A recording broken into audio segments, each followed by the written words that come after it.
กินในคู่มือบ่น้องเหี้ยมาอยู่พี่ก็ตักอยู่นี่บ่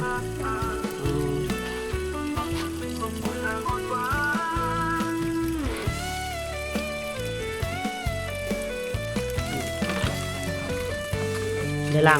างข้างในเนาะล้างขวดข้างใน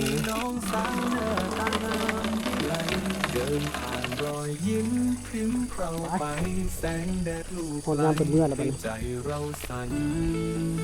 ย่างบัดนี้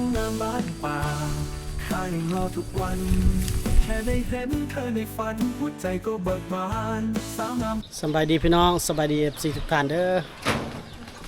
มื้อนี้แวะมาหาน้องเปรี้ยวพี่น้องเนาะซื้อเพิ่นน้องเหี่ยวดอกแต่ฟังบ่อยากม่วนเนาะเฮาก็เลยตั้งชื่อเพิ่นว่าน้องเปรี้ยวซะเนาะพี่น้องเนาะแต่งตัวออกเซ็กซี่เบาๆพี่น้องมาฮอดเฮือนเราอยู่แล้วพี่น้องก็ไปหาเราเลยเนาะก็ต้องบอกอีกทีนึงว่าเฮือนที่เฮาเห็นเรานี่คือเป็นเฮือนเอื้อยเราพี่น้องบ้านเอื้อยเราบ้านเราแท้อยู่นอกพุ่นเนาะพี่น้องเพราะฉะนั้นนี่คือเฮือนพี่สาวเพิ่นว่าซั่นซะโอเคเข้าไปหาน้องเพิ่นเลยเอาพี่น้องขึ้นมาเลยมี2คนในบัดนี้เด้อพี่น้องสบายดี FC นั่นล่ะสบายดี FC นะเอาน้องเหี่ยวก่อนสบายดี FC นะสบายดีสบายดีผู้ที่ซื้อได้ซะซื้อน้องเลิงสบายดี FC นั่นล่ะสบายดีน้องเลิงกับน้องเหี่ยวพี่น้องเจ้าในบ้านนี้เลยบ่โดยอยู่บ้านนี้โอ้บ่ค่อยได้เห็นเพิ่นนะพี่น้องเลยไกลขับรถกลับไปกลับมาอยู่แต่บ่ค่อยได้เห็นเรามื้อนี้บ่ได้ไปทางใดมื้อนี้บ่ได้ไปมื้อนี้วันอาทิตย์เนาะพักผ่อนโอ้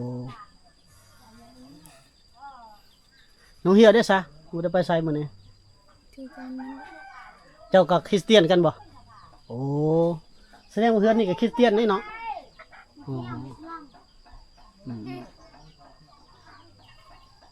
สาวคริสเตียนนี่พี่น้อง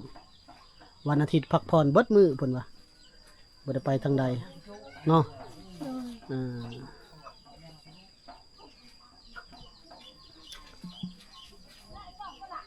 นี่ก็อยู่เฮือนเอื้อยเพิ่นมื้อใดมื้อพุ่นซะมื้อใดมื้อพุ่นอยู่นี่เลยบ่อยู่เนาะแต่ว่าเว้าดังๆหน่อยได้เธอเอ้ยเว้าค่อยเด้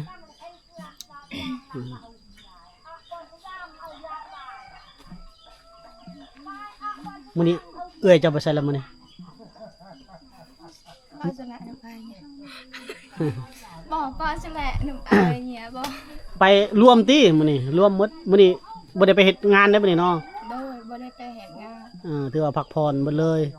วันอาทิตย์อยู่เฮือนหมดบ้านว่าซั่นซะพากันอยู่พร้อมหน้าพร้อมตากันเลยมื้อนี้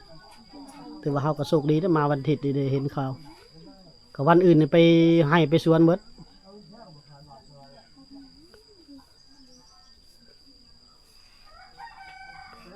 นี่แหละพี่น้องสาวลาวในชนบทพี่น้อง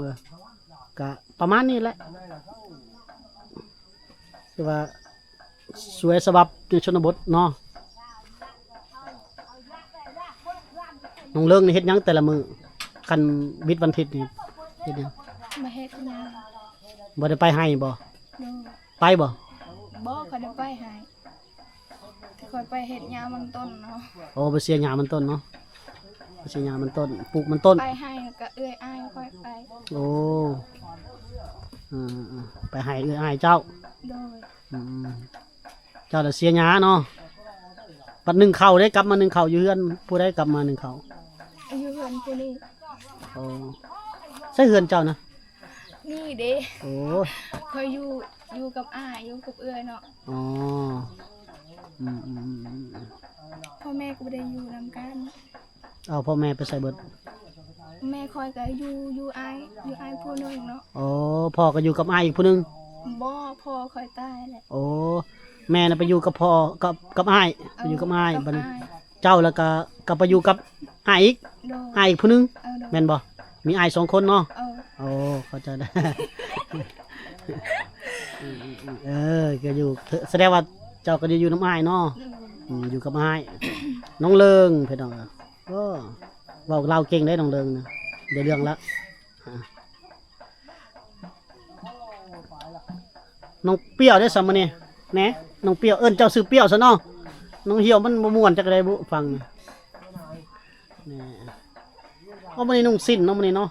นุ่งสิ้นเซ็กซี่เบาๆได้พี่น้องเอ้ยเฮ็ดหยังมื้อนี้บ่ได้นึ่งข้าวบ่ได้ตักน้ำบ่ได้เฮ็ดหยังบ่อยู่เฮือนมื้อนี้ตำแล้วข้าวมื้อนี้บ่ได้ตำบ่ให้เอาลงคลิปไปมาโอ้ FC ไลน์เลย FC เบิ่งไลน์เลยสิได้ถ่ายยาวๆแล้วบัดนี้ปั่นเป็นคนดังเลย ครับเนาะถ่ายดุๆเนาะให้อายถ่ายดุๆได้อยู่บ่จักสียามใดเพิ่นสิเมื่อบ้านพุ่นคันบ่เห็นอยู่พี่แล้วไปหาเจ้าอยู่บ้านเจ้าพุ่นแล้วอันนี้เรามาบ้านนั่นเด้มาบ้านเอื้อยเราเนาะมานี่ยังบ่ฮู้ว่าเมื่อมื้อใดเนาะมาเอาอันนั้นนะมาเอาหลานมาเลี้ยงหลานว่าซั่นซะพี่น้องเลี้ยงหลานซอยไอ้เคยซอยเอื้อยเพราะว่าฮอดฤดูกาลปลูกข้าวแล้วเด้ให้บ่ได้ไปน้ำเพิ่นที่จะบ่ได้ไปน้ำเขาเด้มีแต่เอาหลานอยู่เฮือนเนาะตักน้ำนึ่งข้าวครัวอยู่ครัวกินเนาะโดยบัดนี้ โดยล่ะบ่ไปรอเด้อบ่เราเก่งอยู่ดอกพี่น้อง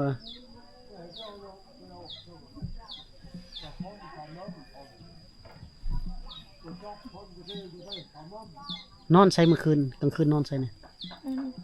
นอนอยู่เฮือนน้องเลิงบ่นอนอยู่ตารางหรืออยู่เทิงเฮือน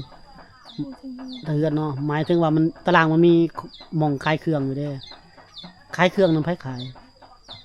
บ่ได้ขายคือ บ่แม่นบ่ขายเครื่องเฮือนนี่บ่ได้ขายบ่ เอาโดยอายคอยขายเนาะ อ๋ออ้ายเจ้าบ่ขายนะ โดยอายคอย อ๋อมันมีห้านขายของอยู่หั่นนึงพี่น้องแต่ว่าเป็นอ้ายเพิ่นขายอ้ายน้องเลิงก็อยู่น้ำเพิ่นอาศัยอยู่น้ำอ้ายพี่น้องนี่ก็ถือว่าน้องเลิงนี่ฮักกับพ่อกันพี่น้องแต่น้องเลิงเว้าเราจะเก่งนี่บ่ค่อยอายเนาะธรรมดาอยู่กับไม้จอยนี่เฟรนลี่แล้วมีสบายเว้าได้ก็เว้าคันว่ามักผู้บ่าวไปได้ก็บอกไอ้จอยแล้วจัดการให้ มักแหละเนาะ มักบ่ผู้บ่าวนะ มัก คันในช่องอ้ายนี่มีแต่ผู้บ่าวอันนั้นน่ะผู้บ่าวไทยเด้ผู้หลายได้อผู้บ่าวไทยเด้อมักอยู่บ่บ่าวไทยเป็นอยู่บ่ โบปิน ขนาดคนลาวก็ยังน้อยนึงหูเนาะ เว้าดุๆเว้าดุๆเลยนอนกันอยู่พุ่นมีผู้บ่าวมาลมอยู่บ่ บ่ แถวนี้บ่มาบ่มีบ่ผู้บ่าวมาลม บ่มีผู้บ่าวเนาะ เอาเขาไปใส่เบิดผู้บ่าวนะ จักคอยบ่ฮู้เด้ โอ้ตาเขาบ่ถึงเลยเนาะเขาบ่ฮู้ผู้สาวงามอยู่นี่ไปคืออ้ายนี่เห็นน่ะผู้สาวงามอยู่หั่นอยู่นี่รู้จักอ้ายก็เป็นอ้ายโสดนั่นบ่ได้อยู่เฮือนแล้วอ้ายก็ไปทุกบ่อนแล้วแต่เสียดายบ่ได้โสด เว้าลาวก็ได้อยู่เนาะนั่นแหละพี่แนมมันทางกล้องอ้ายไปได้ล่ะอย่าไปลอยๆออกคุณแม่เดี๋ยวสิปิดซะเด้อหน้าต่างนี่เนาะยิ้มใส่กล้องนะยิ้มนั่งบ่ต้องเฮ็ดหยังยิ้มอย่างเดียวเยอะนั่นแหละ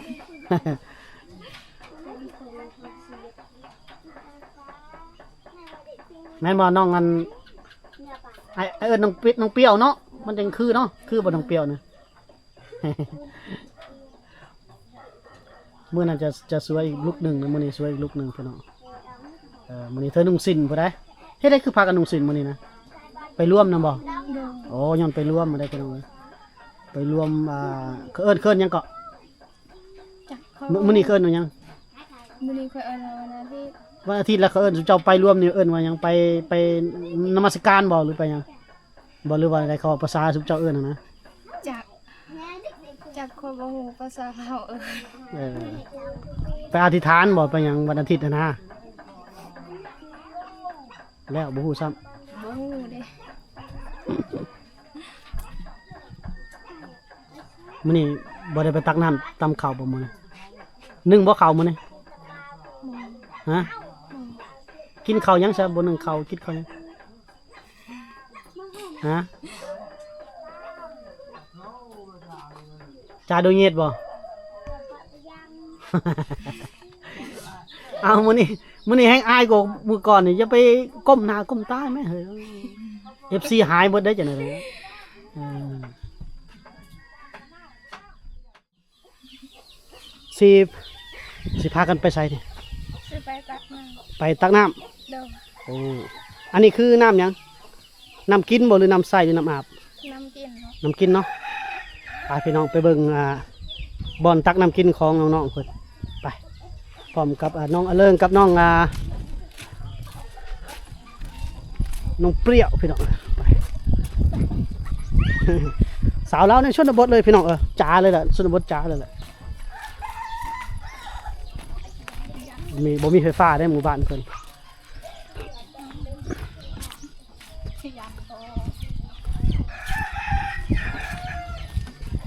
นี่แถวนี้ยังตำเขาพักกันตำเขาอึกทึกอยู่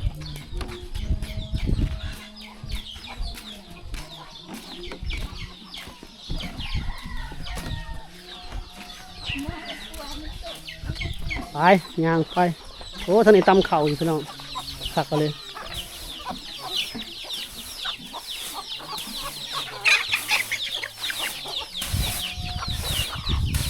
กำลังคัดเข่าอยู่เอาไปแล้วพูดก่อนพี่น้อง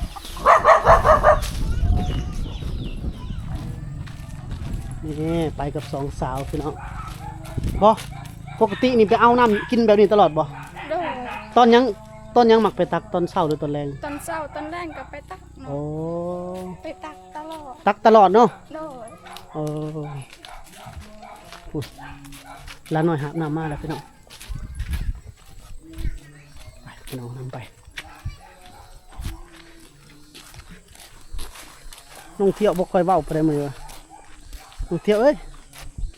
ม่วนอยู่บ่มาอยู่พี่ ม้วน ฮะ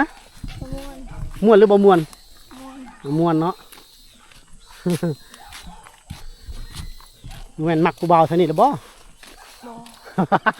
บ่ ไวนี่ตอบ ไปย่างไว้ในห้อนบัดเธอสิย่างซ่าพี่น้อง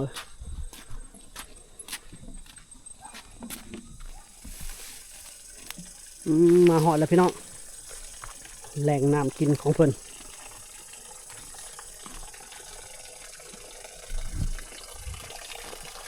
ตักเลยผมมาหอดพี่น้องบอกโอ้บ่อน้ำกิน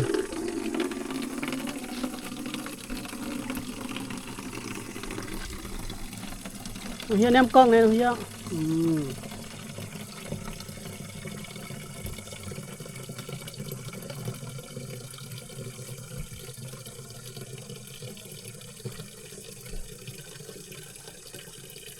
เอาน้ำกินมาตักอยู่ในคู่มือบ่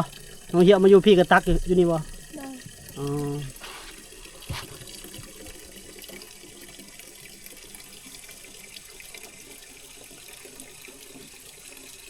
น้ำกินอยู่นี้น้ำอาบเด้อาบน้ำยัง น้ำห้วย อาบน้ำห้วย โดย เต็มแหละเราเข้ามาใช่ไหมจ๊ะให้เรานั่นก่อนกินน้ำห้วยนี่ก็น้ำห้วยแต่ว่าน้ำอาบอีกใจหนึ่งอีกบ่อหนึ่งอีกที่หนึ่งอีกเนาะ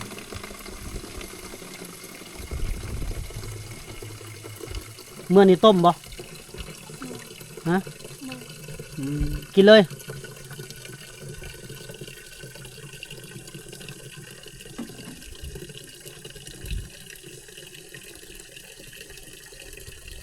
ชาวลาวคนกับแบบนี้พี่น้องคนในชนบทส่วนหลายคนดอยคนนั้นเขาจะกินน้ำดิบเลยนี่ก็บ่มีเครื่องผ่ากันตองอะไรอย่างเลยนะน่าจะมีผ่าขาวกันตองอีกหน่อยหนึ่ง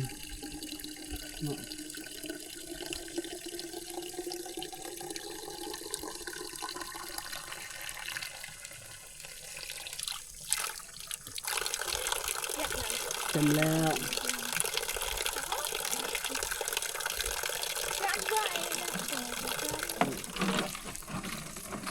ได้ล้างข้างในเนาะล้างขวดข้างในนะ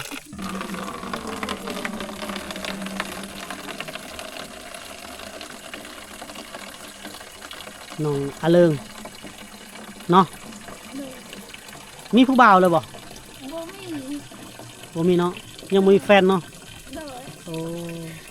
ยังบ่เคยมีแฟน ยังบ่เคยมีแฟนอีก โดย โอ้กักหลายโสดสนิทบ่สั่นซะเนาะพี่น้องเนาะ โดยโซเชียลมี คือบ่หาแฟนซะละ บ่มีคนมา โอ้บ่มีคนมัก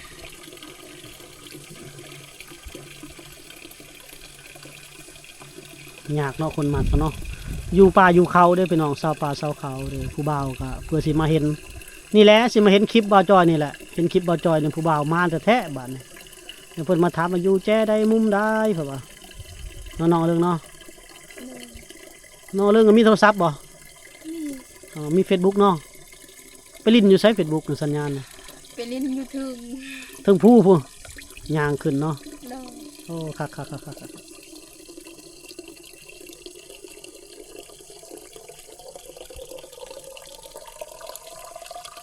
เต็มแล้ว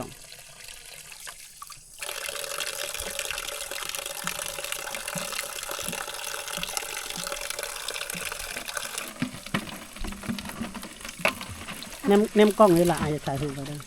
ยิ้มเด้อสวย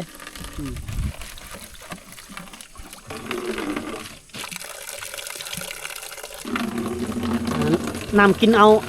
อยู่นี่เนาะบัดอาบเด้ อ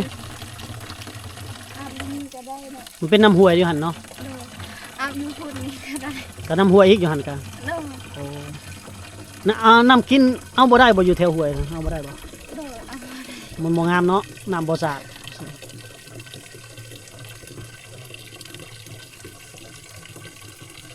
นี่เบิ่งเราอาบน้ำห้วยได้พี่น้องก็ยังขาวงามหมดเนาะดึงแขนเสื้อขึ้นให้อ้ายเบิ่งหน่อยป่ะจอนแขนเสื้อขึ้นได้บ่อย่าเบิ่งผิวพรรณเพิ่นนะพี่น้องชาวป่าชาวเขาได้ยังขาวผิวพรรณงามยังบ่ได้ทาโลชั่นซำเนาะยังงามมาละเนาะผู้บ่าวผู้แพรวไปรีอยู่ไสเด้เนาะ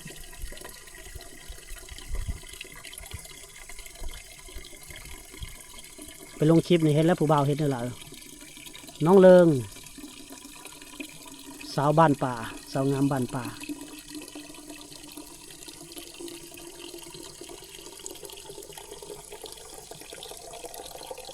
เมื่อนี้บ่ได้ต้มเลยบ่ล่ะกินเลยบ่ โดยบ่ได้โต โอ้ต้มเนี่ยก็ดี นี่หาผ่าเท่านั้นหาผ่ามามัดปากมันผ่าขาวๆฮะนะก็กันตองเกินกันตองมันลองกินให้อ้ายเบิ่งดูสิลองกินมันนะกิน บ่มีกระจอก ไปหดยามเปิดเมื่อแล้วบัดนี้ย่างบัดนี้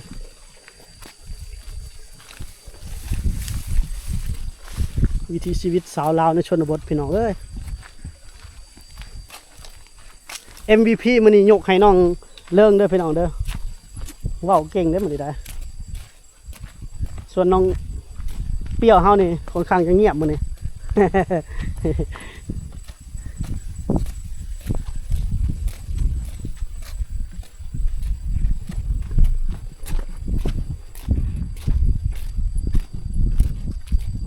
โอ้แดดกำลังดีพี่น้อง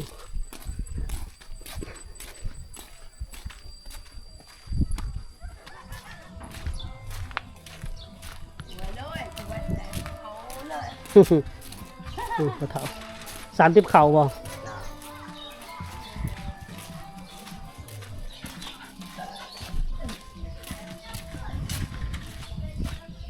ผู้ดีแดดส่องเนาะ